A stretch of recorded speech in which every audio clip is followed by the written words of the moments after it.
Well, I can be a little offensive to my son because he's my son. I'm the dad. And I said, Joel, have you read this? Yeah, I read parts of it. I said, well, I read it. I read it umpteen times. I've read parts of it in Hebrew, parts of it in Greek. I've taught it. I've taught Bible classes. I've taught the defense of it. And, until you read it, you come back to me and then I'll accept it. Otherwise, I take this as an insult. I hope you understand that. All right, Dad. And I said, when you're reading it, I want you to do this, Mark. I don't know if you'll ever do it, but it does.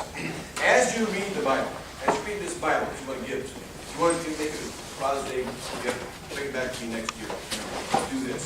Read it, and as you read it, I want you to think of the opponents in every story. The Canaanites who were killed, the Pharisees who argued with Jesus, Paul who argued with the foolish Galatians, and any other kind of writing. When Paul wrote to the 1 Corinthians, he just blasted them. I want you to think about how these people would respond. Because it looks like Jesus ends every debate with the final word. Does that happen in real life? I mean, really, have you ever had a conversation about these sorts of topics where John Loftus walks into the room, says, ends the debate? No, you got thoughts that, you have thoughts, you have disagreements, you have questions. No, there's no one, sentence that ends the debate. People have rejoinders. They have counter-arguments. Canaanites, for instance. I don't think we deserve being killed.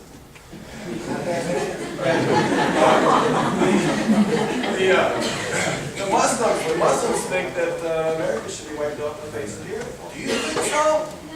Not all Muslims. Yes, you're right. Yes, your brother said that. Me personally, I believe in God.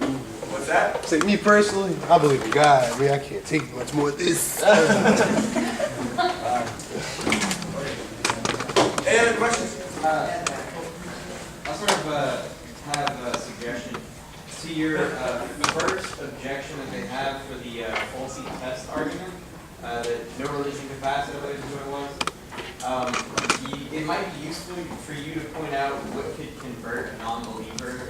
Popular examples are like only Christian prayers working, or an alien race that we run into that has the exact same beliefs as Christianity, or faith healers helping an amputee, something like that. It might be useful to point out that there is a possible religion that could convince us, just it doesn't exist right now. Yes, there is. I mean, I give lots of examples, like for instance, let's say we found a pillar of salt at the Dead Sea that looked like a woman, and when tested had female DNA in it, right? And then it corresponded to the story of Lot's wife. Or let's just say in the Bible we had a prediction of when the Tokyo tsunami would occur, or the Indonesian tsunami would occur. And let's just say that the Gospels were written like several years, just shortly after Jesus preached, and they all agreed with one another. I mean, pretty much, and there was some evidence like archaeological evidence that would support that. And let's say that God decided to write the mother of all philosophical papers and tried to help us answer the problems that we so wrestle with. I mean, if God is so intelligent, right? Then He should know the answers. At least give us enough, of reasons to think that those were the case. And this play that could have done. It's after the fact, though. It's already been done. I mean, and nothing was done. Right. And since that doesn't exist, it should be convincing. If it had existed, it would be convincing. In fact, my argument is this. I mean, I don't even have to specify what would change my mind at this point, but if there's a God, He knows. I mean, if nothing else, He could snap His fingers and take away my critical thinking abilities. And if you could do that, why not? People say, well, you have free will. Well, then where was Abraham's free will? Where was Saul of Tarsus' free will, or Gideon's free will, or Moses' free will? When God decided to, talk to them. If God can convince them without abrogating free will, then He can do it with any of us. And then why doesn't He? Okay, anybody left? I saw a hand back here first. You said you had philosophical reasons apart from the ones you've given to refute the existence of God. I was just wondering what they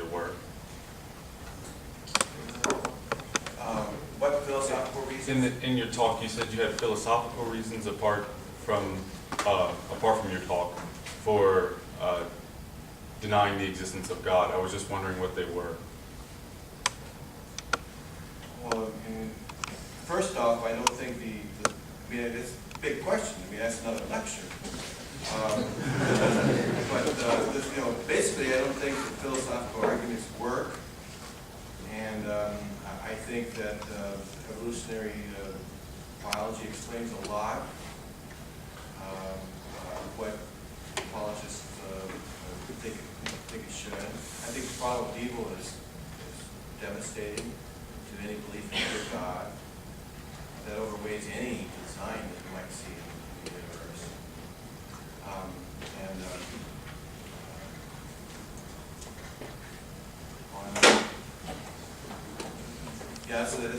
I just don't find them persuasive. I mean, basically, what I find them doing is arguing from ignorance. We can't explain something, so therefore God. A lot of these arguments, and a lot of these arguments, they don't conclude what you can't conclude more than what the argument leads you to think. And so these arguments, they do not always conclude that the God of Christianity or the God of the Bible exists, which is the point. For all I know, there could be a God who is a trickster God, or a scientist God. He created us and we're rats in the maze, just looking at, observing us how we behave, just finding it interesting to watch us try to figure things out. He could be a trickster God who is trying to trick us, into, actually the total reverse of what we think could be the case. Like believers go to hell and skeptics go to heaven just because he's having fun. I mean, and so all the evidence that is there that leads you to think there's a good God is planted there by the trickster God because he's having fun. I mean, after all, Calvinists think that God is under no obligation to do anything good for us. So why couldn't the Calvinist God exist and why couldn't he be the trickster God? That's a big question, and I appreciate it. I'm sorry, you had your hand up. Yes, actually, I'm a religious studies minor, and as I've gone through my coursework, I've found that there's symbolism like all three of the Jewish Bible, Christian Bible, Muslim Bible have basically the same story behind it, just different versions, different ways of interpreting it. And I find that as a whole, religion has helped positively structure our society, various societies where they are. So is faith really the problem? Is faith really the delusion? Or is religion itself a delusion, but isn't it more of a benefit? To have you believe than not?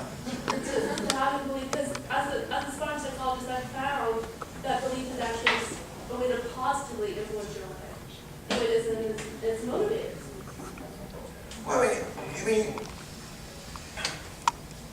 have you ever watched the movie Toy Story by Disney? Yes. Great movie.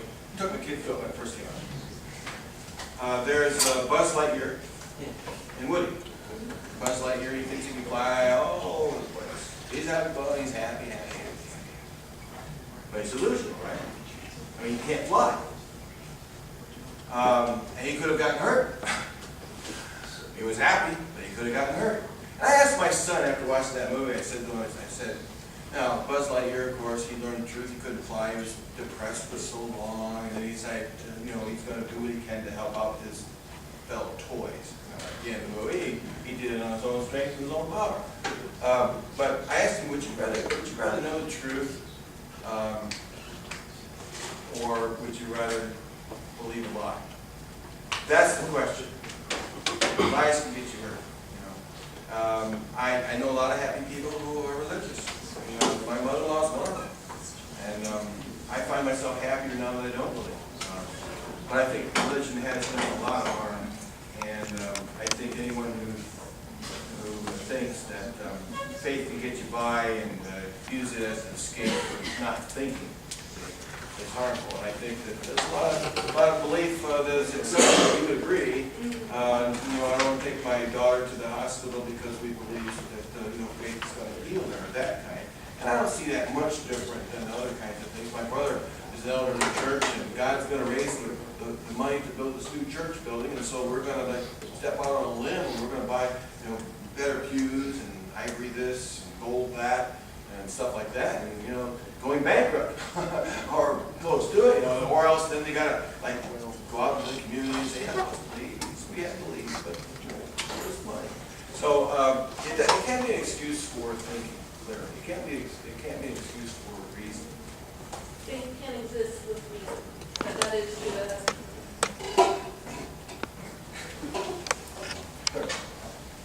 Based on the fact that we're social animals and we have this, a majority of people have some kind of a belief system.